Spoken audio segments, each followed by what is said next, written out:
Graduation is a symbol of hope and a celebration of the hard work and achievements of every students and parents. This rite of passage is an important milestone for so many, and we wouldn't want that completely taken away from them. This morning's event marks as one of the most awaited commemorative events, not only for our dear students, but also to our proud parents. Ladies and gentlemen, good morning and welcome to Canamucan Elementary School Virtual Graduation Ceremony for the school year 2020-2021 with the theme, Kalidad ng Edukasyon, lalong patatagin sa gitna ng pandemya. Let us now witness the processional.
May I request everyone to please stand for the Philippine National Anthem, and please do remain standing for the doxology, followed by Sugbo hymn, Compostela hymn to be played respectively.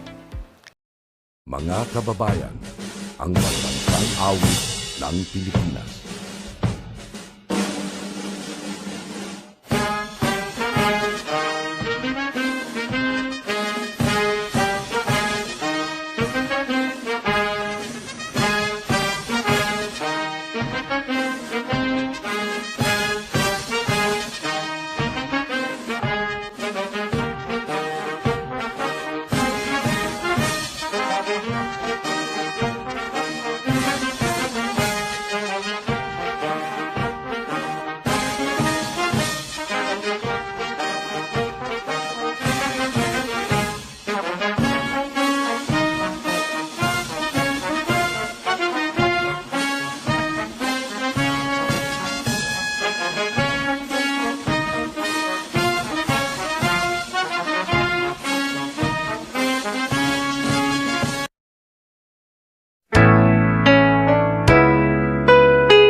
Hanong tinuuan, di panalipdan kanunay ni Senyor Santo Niño.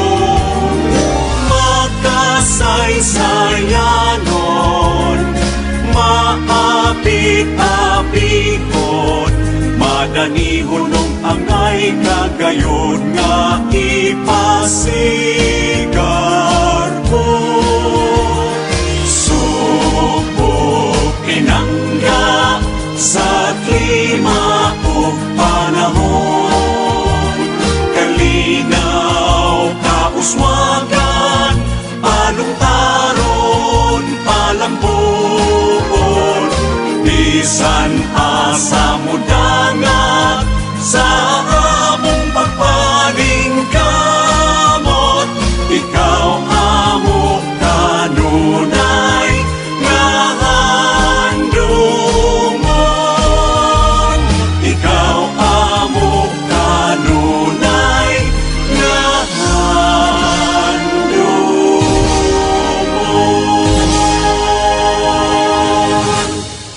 Puso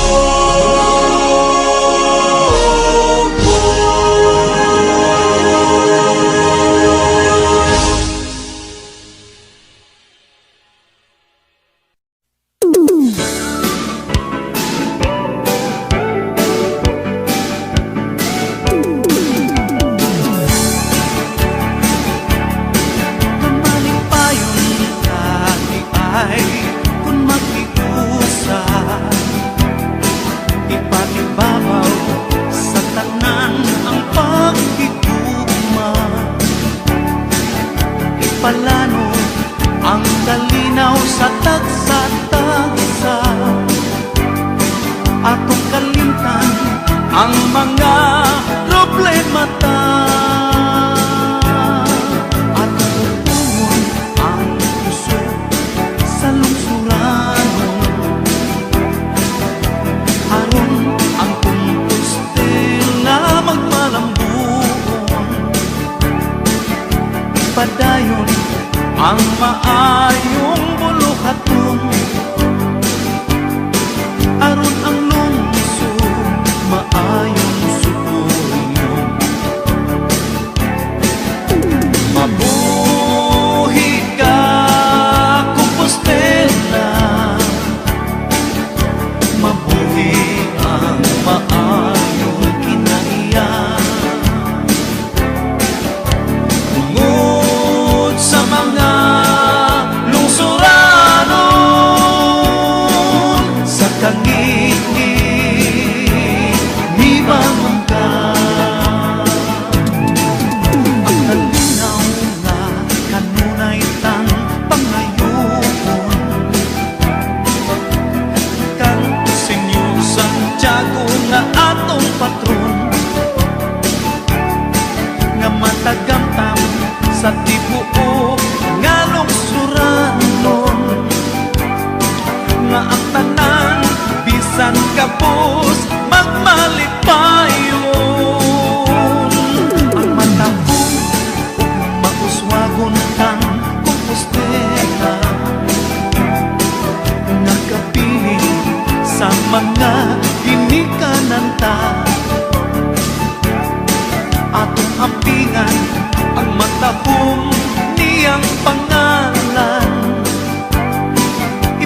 kangit-ngit mibangon ka. Sa kangit-ngit mibangon ka.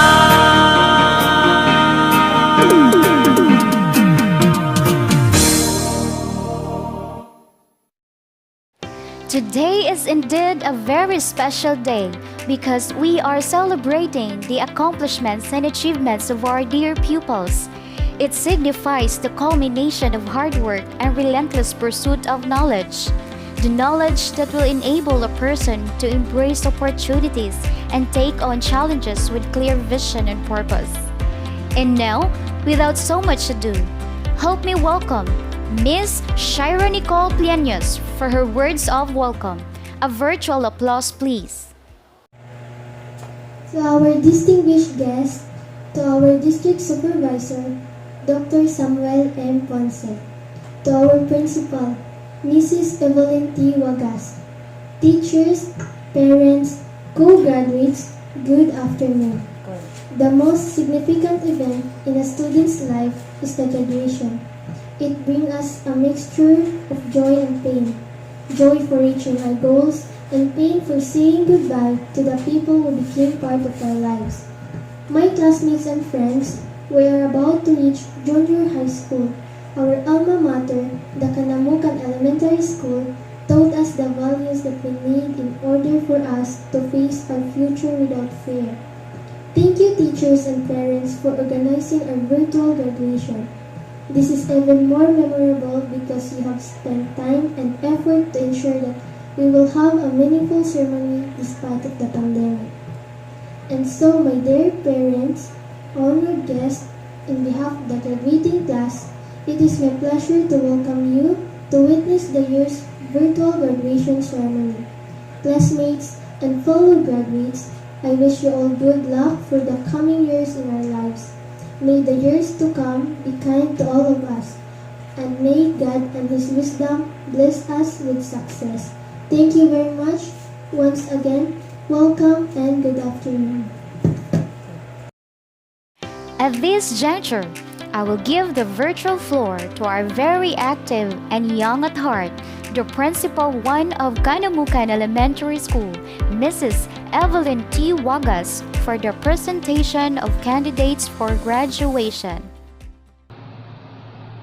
Dr. Marilyn S. Andales, Schools Division Superintendent, and her authorized representative, Dr. Samuel M. Ponce, Public Schools District Supervisor, Department of Education, Division of Cebu Province, in my capacity as the school principal of Canamucan Elementary School, I have the honor to present to you these 71 candidates for graduation of the school year 2020-2021, 38 of whom are males and 33 are females. They have satisfactorily completed and fulfilled the requirements of the elementary education curriculum as prescribed by the Department of Education under the K-12 Basic Education Curriculum. They are now awaiting for your confirmation.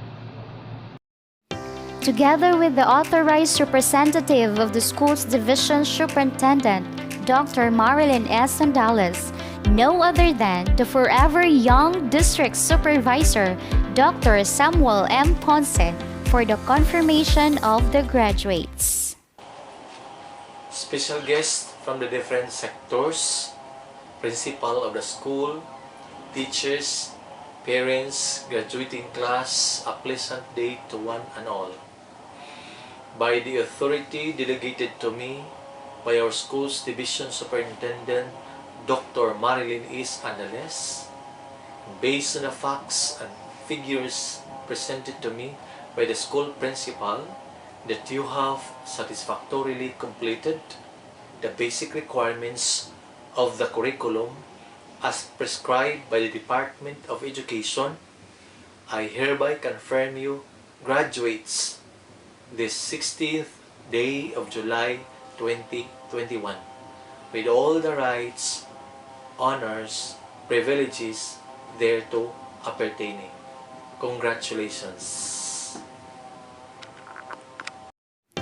A certificate symbolizes a step in the right direction, a pipeline to have a more productive future and overcoming numerous barriers and challenges. At this moment, ladies and gentlemen, will be the distribution of diplomas, starting with the Grade 6 Sampaguita Advisor, Mrs. Lady Joyce R. Coronel. Here are the Grade 6 Sampaguita graduates. Starting with Aguilar Joshvin Pilones, Artajo John Carlo Lawat, Balo John Paul Jake Lumbab, Banate Yuri Lloyd Toledo, Bobo Jastrel, Cabajo Grenante Jr. Sasing, Castro Russell John Kabatingan, Ortega Alj John Pardillo, Perez Dustin, Kirubin Darwin Capoy, Rivera Dave Kirk Iglesias, Son Kevin Ray Elicano. Girls, Alvarado Marchila Nina Ruta, Berot Marianeth Melendres, Cabanes Micaela Eunice Jaime, Erbo Shaznay Karil Tautho, Lawas Gwen Stephanie Cabal, Malazarte Zane Luis Calvo, Maulas Divine Iglesias, Lenyos Shaira Nicole Barbero, Ramos Akisha, Roca Shane Marie, Romaro Angela Faye Tenebroso, Ternate Antoinette Destacamento. Congratulations, Grade 6 Sampaguita graduates. Here are the Grade 6 Daffodil graduates. Starting with Amacas Stephen John Ortiga, Bacasmas John Stephen Rosal, Balasabas Mark Lloyd, Bataluna Wins J. Lawas, Kainoy Roland Jr. Madangit, Kusipag Yuan Darrell Remorca, Habanes Paul Cedric Caballero, Lasha Kyle Iman Ortiga, Majus Kaylan Mateo Porlas, Ornopia Leonard Ezekiel Polestico, Sasing Clarence Angelo Cardelio, Pinarlo James Noah Domanot, Aguilar Carla Jane Binongo, Alvarado Edlin Nicole Rota, Bangod Pauline May Batikan, Basergo Ashley Nicole, Bataluna Jelly Camille Lawas, Batu Marianne Incaliado, Cabanis Krishley May Kinyo, Iglesias Chris Andrea Sun, Pitalcorin Jane Dungalio, Toledo Erica Joy, Ipil Marilorn Veronica Castro. Congratulations to all Grade 6 Daffodil graduates. Here are the Grade 6 Adelpha graduates. Olympus Chris J. Imagnaong Elmer Lawas, Flores Zim Jovan Batukan, Talada Rinan Iglesias, Lawas Roji Kutamora, Maglasang James Clark Malazarte, Mendaros Vince Marion, Obejero Argilo Ausa, Oliverio Chris Justin Siroy, Oral Christianis Udtuhan. Punay Franz Nathaniel Gulani. Son Ronjade Bitoon. Taksan Prince Chad Tirado. Villacorta Bench Nenio Malazarte. Girls. Bituon Princess Caril Basergo. Kaseya Genevieve Lawas. Hiniralaw Sara Sumbelon.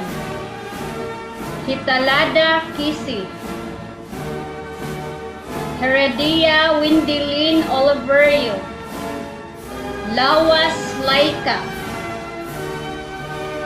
Lawas Samantha May Romina.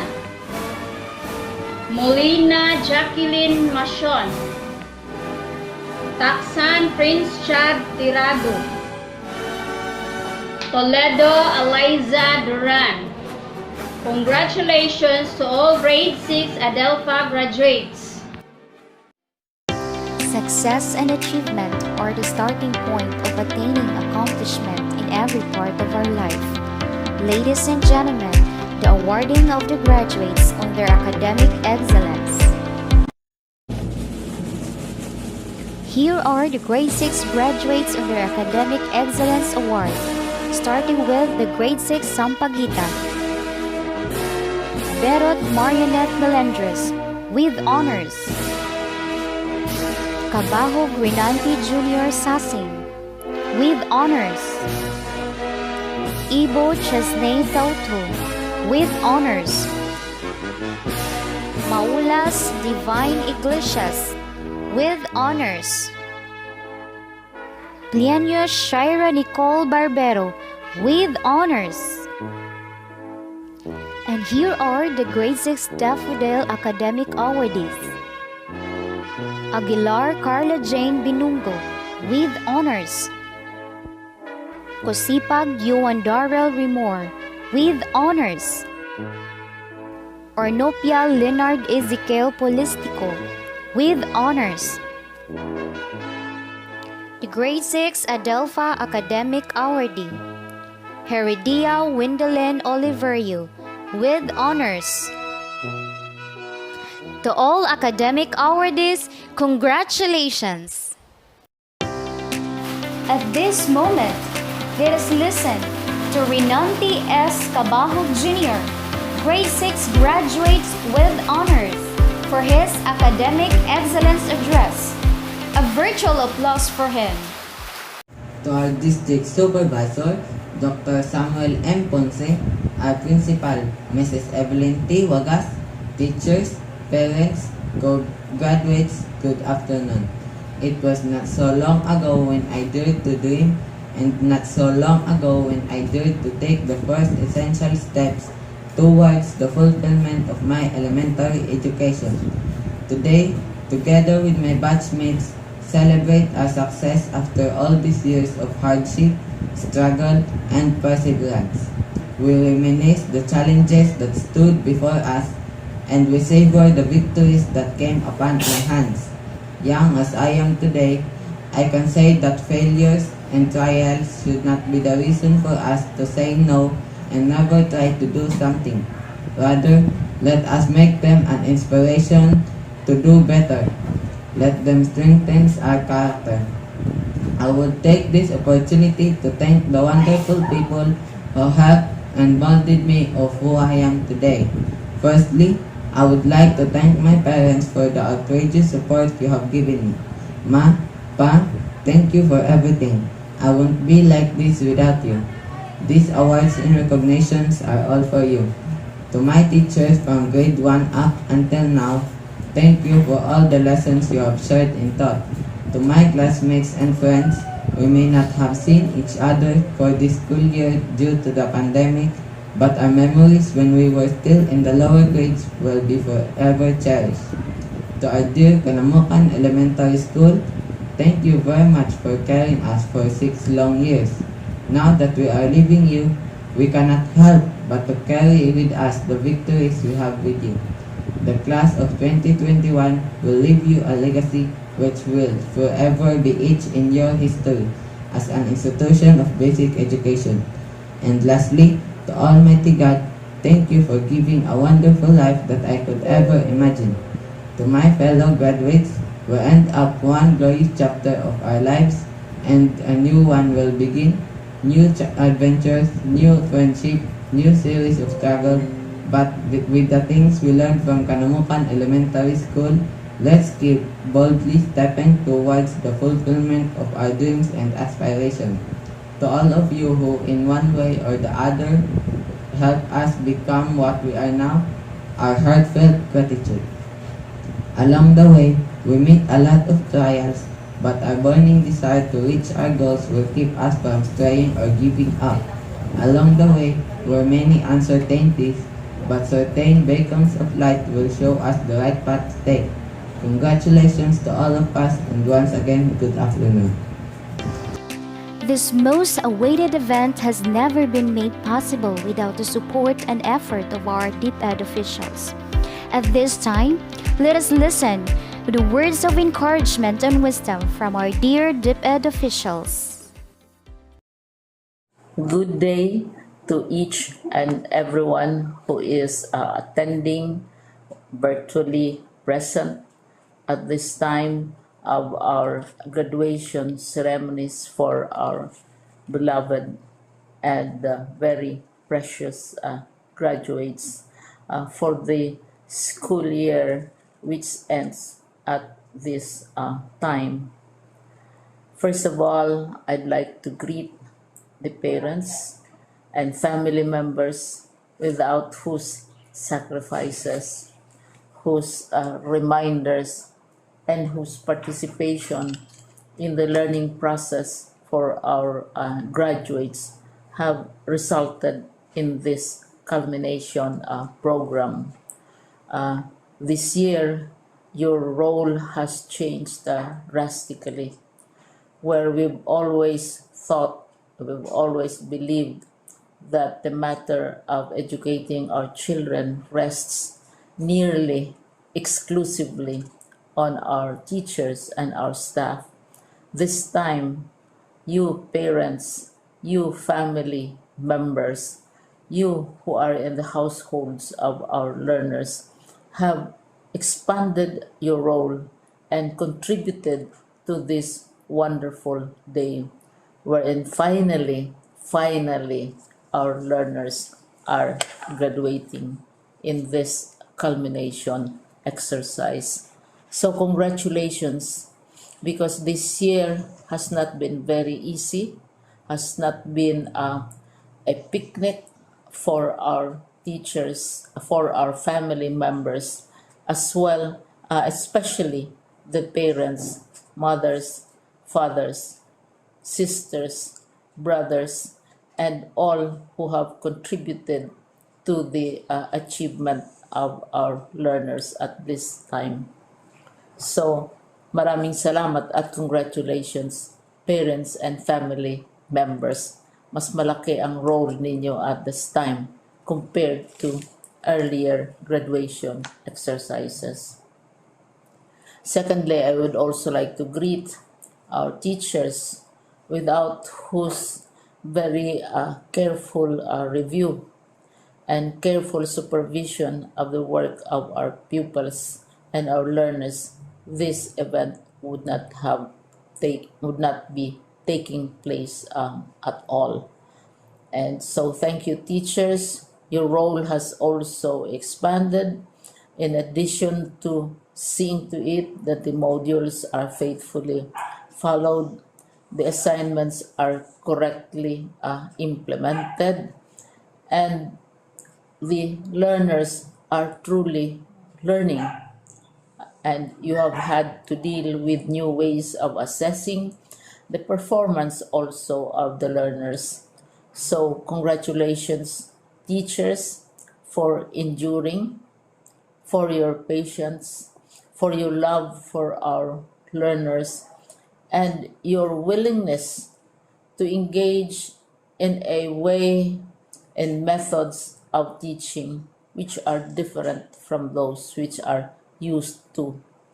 Assessment must have been especially difficult for you, especially since you were not able to see most of the time our students in face-to-face meetings, and most of the meetings, of course, were virtual. We'd also like to thank the local government units for their interest, for their cooperation, and for their continuing contributions to the needs of education, even as our children do not go to school. Your donations of material as well as financial resources at this time are most welcome, and your advice has been taken seriously not only by our teachers, by our school officials, but also by our officials in the Department of Education. We continually talk with local government units, especially in times of disaster, in times of great need for classrooms, for space, and for responses to unforeseen emergencies. Thank you, local government units. But of course, most of the congratulatory greetings fall on the deserving graduate. Each and every one of you is truly special. You are different from the other graduates who have passed through the portals of your school. You went to school practically without seeing your teachers, if at all. You went to school with your parents, your mothers, and your fathers hovering over your shoulders and seeing to it that you are able to complete your assignments. You are completing your studies at a time when examinations and assessments are different. You are culminating these long months of hard work at this time, even as you have to do family chores, even as you are distracted, and even as your world has turned upside down, and it seems and it appears as if we don't know what the future holds and what will happen next. But you have persevered, and now you are ready to graduate. And therefore, you deserve each and every bit of congratulations from us in the Department of Education, from your parents and family members, your teachers, from the officials in local government, as well as in the parent teachers associations.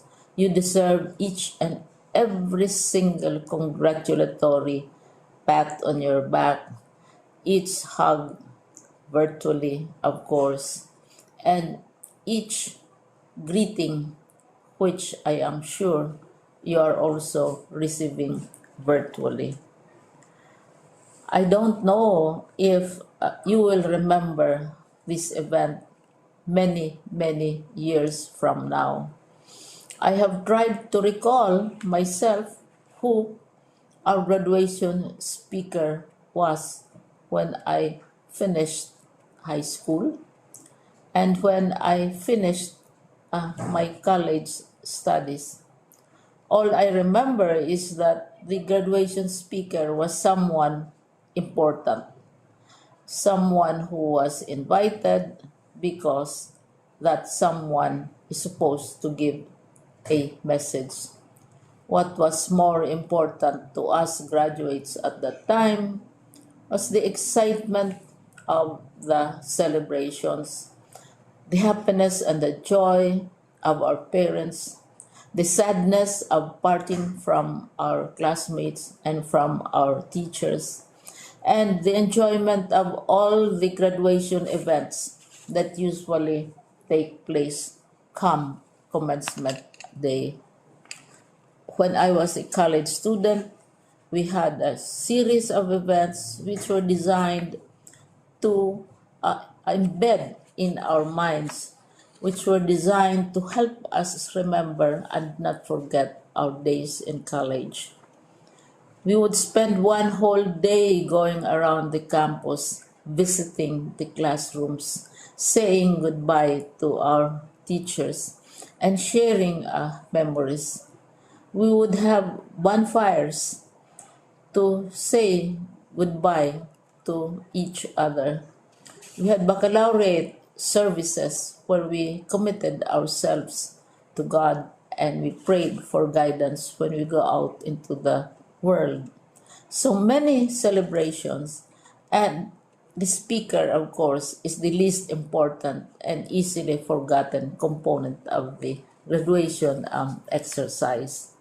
Nonetheless, I will exert all efforts to share with you what I see are things or issues which a graduate should remember and recall. I have said that you are very special. You are very different. You are pioneering. There has been no other class like your class.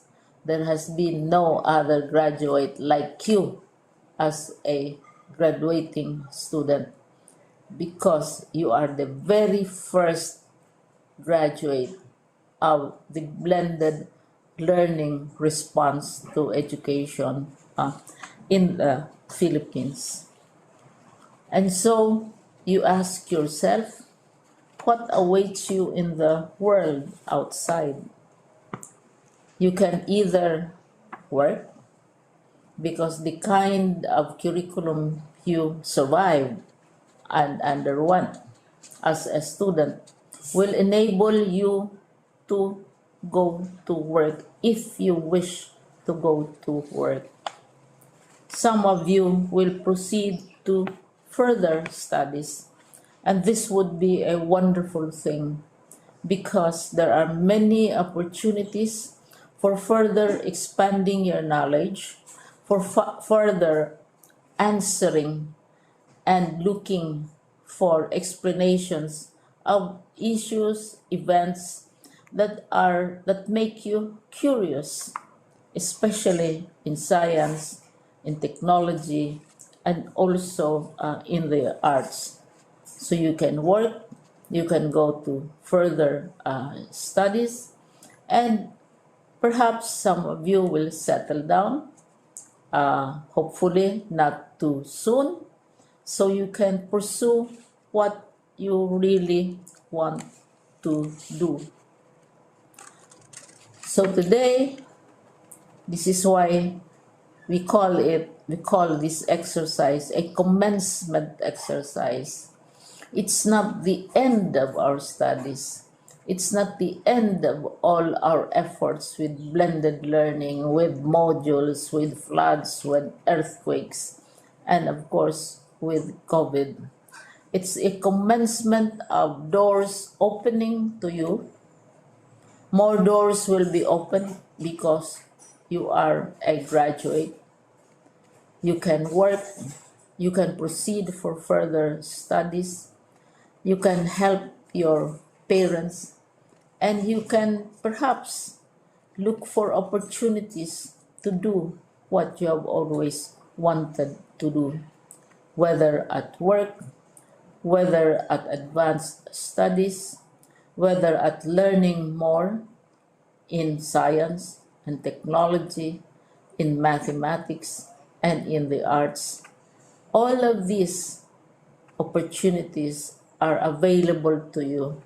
More doors are being opened. I hope you will select the door which arouses your curiosity, the door which will help you know more about this world, and the door which will allow you to contribute to the development of our country and contribute whatever we can to solve our problems and our challenges. Congratulations once more to each and every one of you. Congratulations to you, parents and family members. Congratulations to you, teachers. When I was chair of the board of Silliman University, each time we had graduation ceremonies, during the baccalaureate and during commencement itself, I would cry. I would cry because you are sending out into the world a new batch of graduates, and we want to be sure that what is awaiting them is appropriate.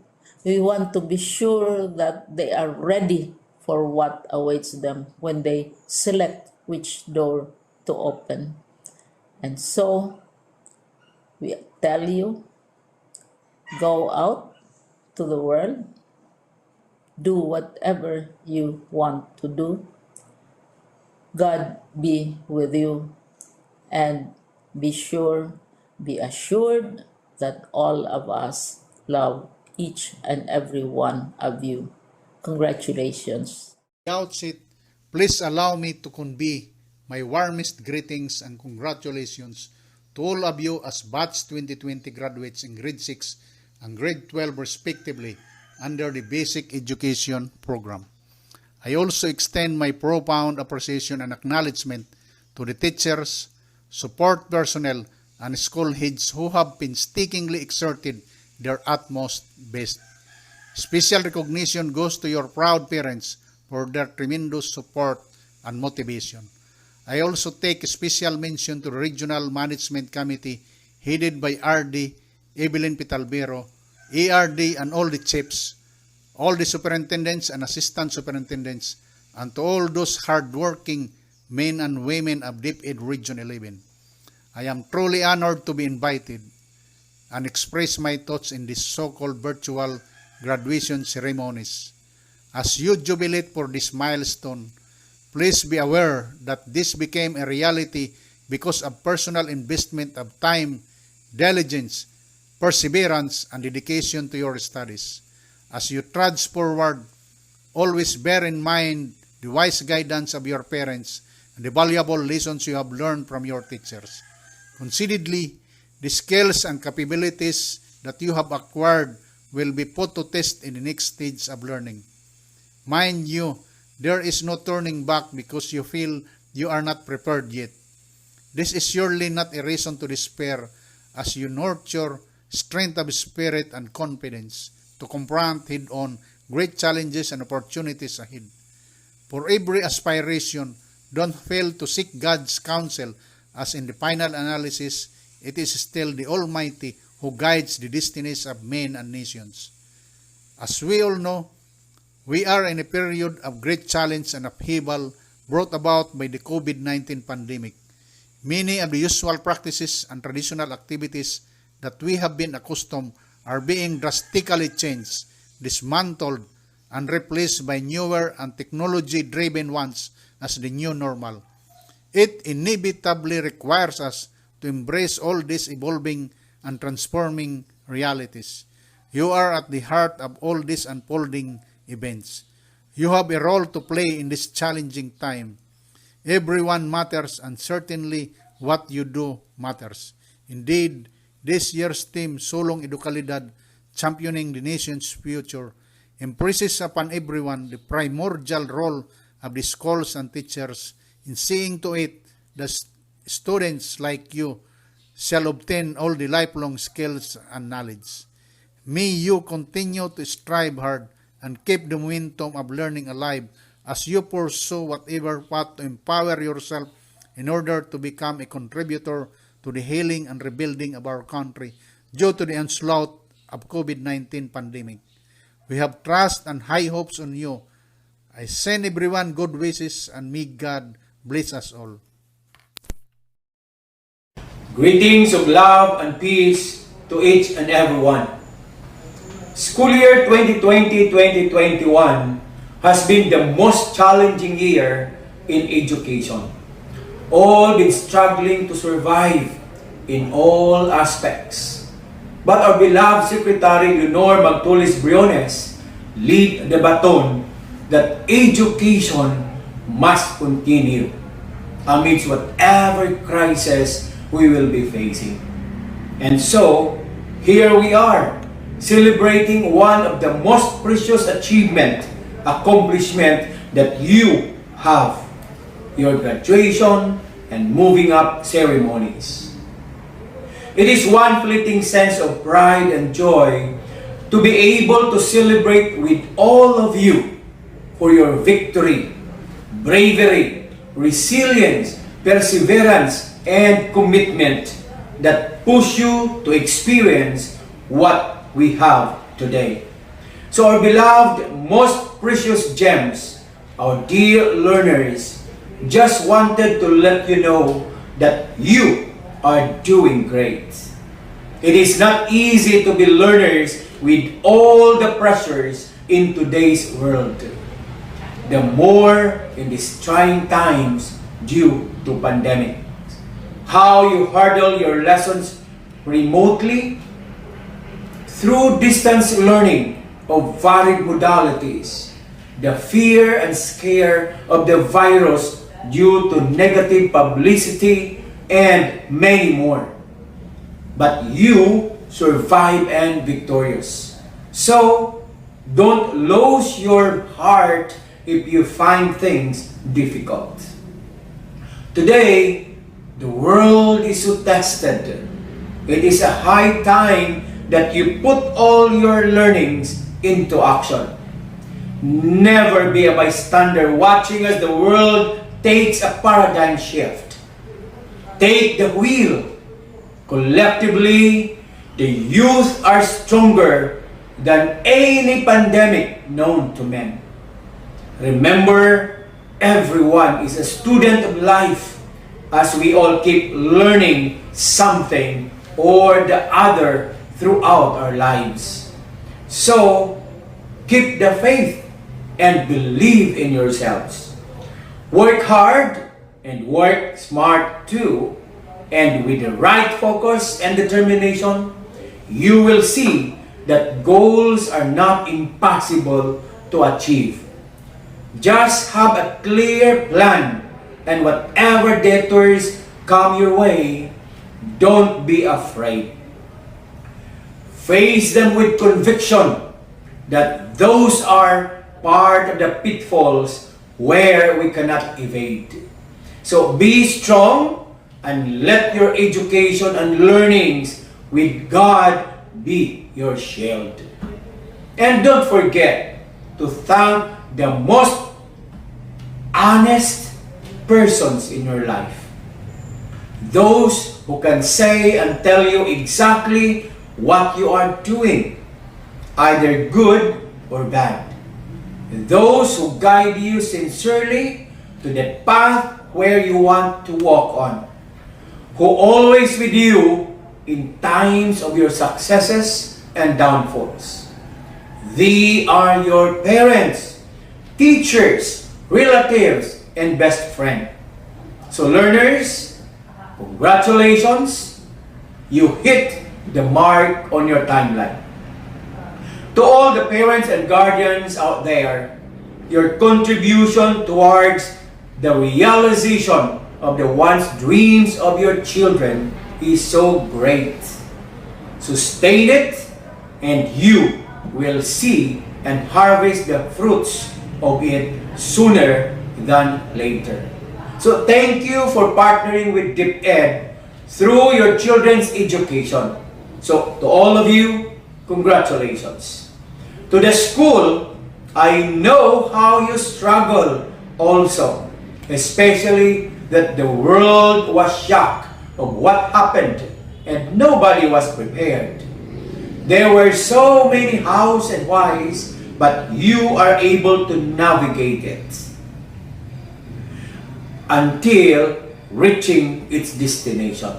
So whatever is the experience and hardships, what is more important is the outcome of what you have done.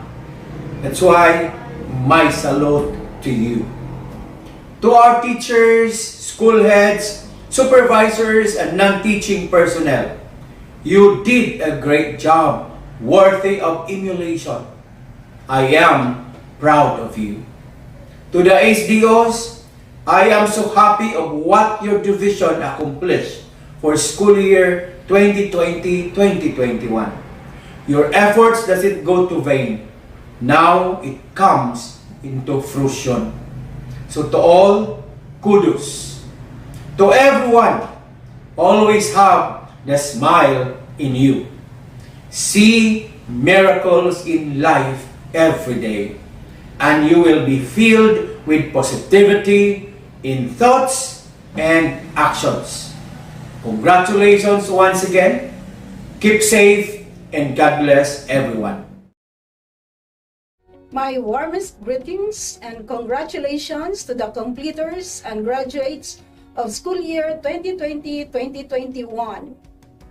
You are a special gem in this challenging time brought about by the COVID-19 pandemic.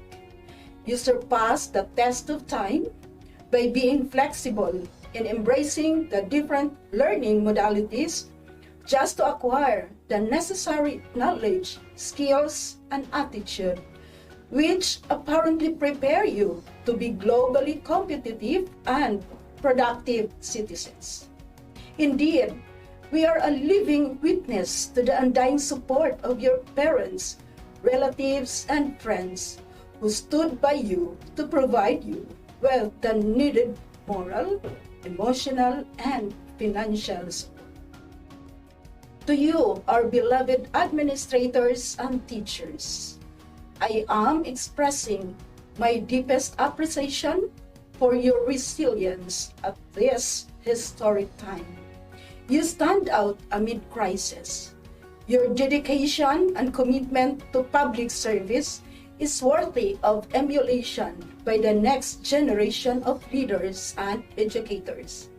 Remain focused and be more innovative and sturdier as you face the more challenging situations ahead. My dear learners, now that you are ready to take on another journey next school year, continue embracing life's challenges with passion, dedication, and hard work.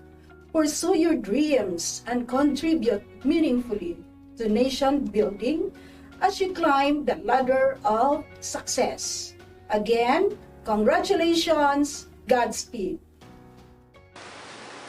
Honored guests from the Department of Education, Cebu Province, as well as the LGU of Comsila District, to the principal of the school, teachers, parents, graduates, and completers, a pleasant day to everyone. My warmest congratulations to all the graduates and completers of the school year. I am grateful to have this opportunity to share my words of inspiration with you graduates and completers. Maybe some of you feel sad because you have to leave your friends and teachers.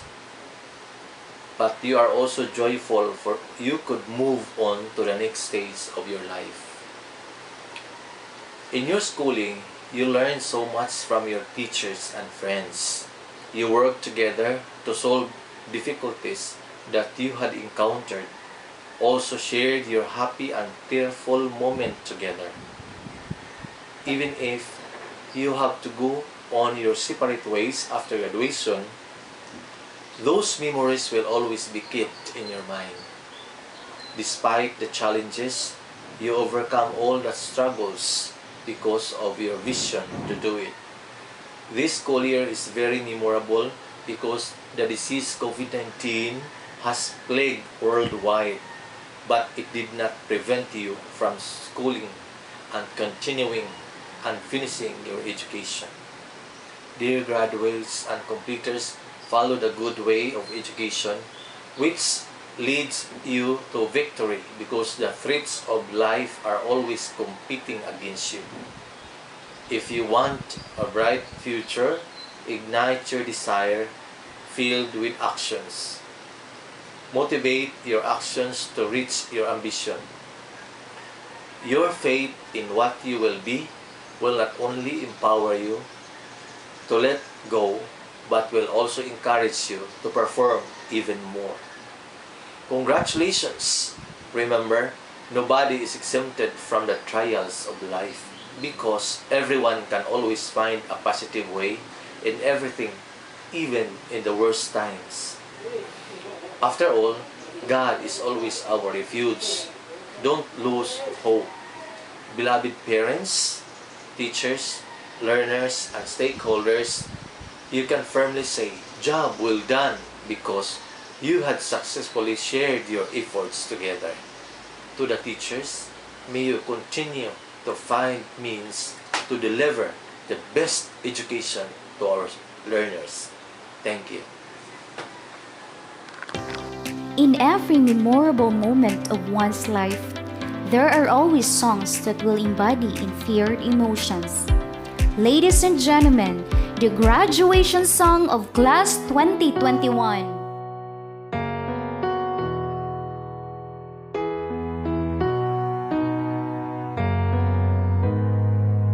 We might not be walking across that stage with the cameras flashing.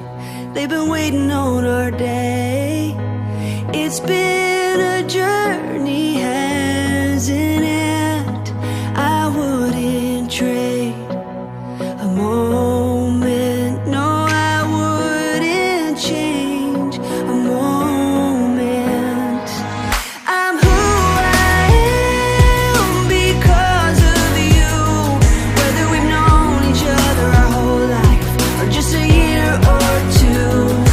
And I'm grateful for the time we put in, getting us to this moment, so we could get to this moment. We may not be throwing our caps in the air, but our spirit will rise anywhere. Remember our hallways filled with memories and friends. I wouldn't trade a moment. No, I wouldn't change a moment. I'm who I am because of you. Whether we've known each other our whole life or just a year or two. And I'm grateful for the good and hard times we've had. They'll get us through life's moments. Yeah, they'll get us through life's moments.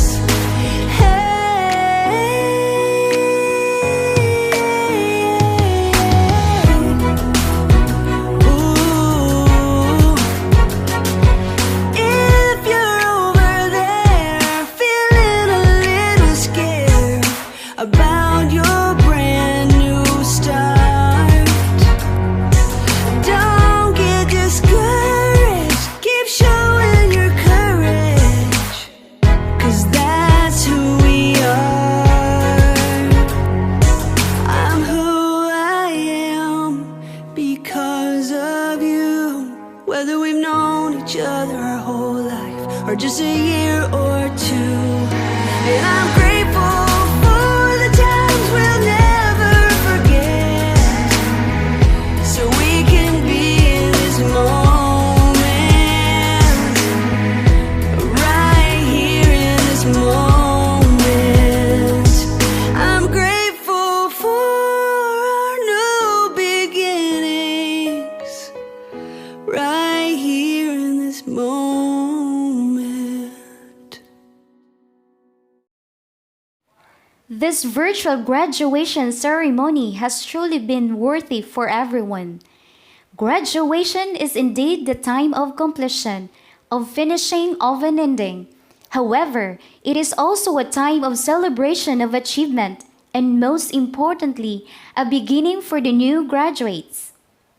To the graduates of Class 2021, congratulations! Go forth, grow, and be successful. Ladies and gentlemen, The Recessional.